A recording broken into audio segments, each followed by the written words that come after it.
محترم ناظرین، السلام علیکم ورحمۃ اللہ تعالی وبرکاتہ۔ حضرات، میں آج آپ کی بارگاہ میں کچھ فقہی پہیلیاں لے کر حاضر ہوا ہوں، جو کہ ہمارے رفیقان حضرات نے سوال کیے تھے۔ بڑی دلچسپ باتیں آپ کی خدمت میں لے کر حاضر ہوا ہوں، آپ بغور سماعت فرمائیں۔ انشاءاللہ العزیز آپ کو آپ کے مسائل کا ایک حل بھی ملے گا۔ جی، سوال کیا گیا تھا کہ کس شخص کو وتر کی نماز میں دعائے قنوت پڑھنا منع ہے؟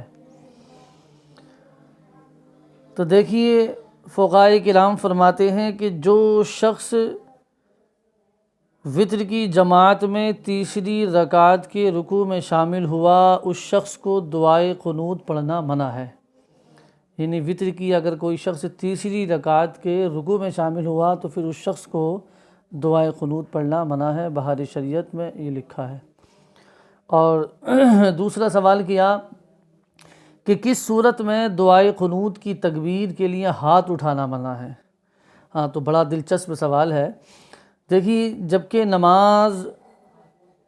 نماز وتر جو ہے قضا ہو گئی اور لوگوں کے سامنے پڑھتا ہو تو اس صورت میں دعائے قنوت کی تکبیر کے لیے ہاتھ اٹھانا منع ہے۔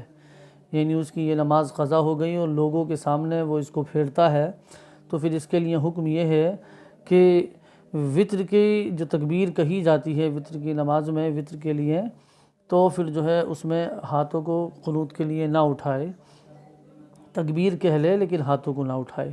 تیسرا سوال یہ کیا تھا کہ وتر کی 2 رکعتوں میں دعائے قنوت پڑھنے کا حکم ہے، اس کی کیا صورت ہے؟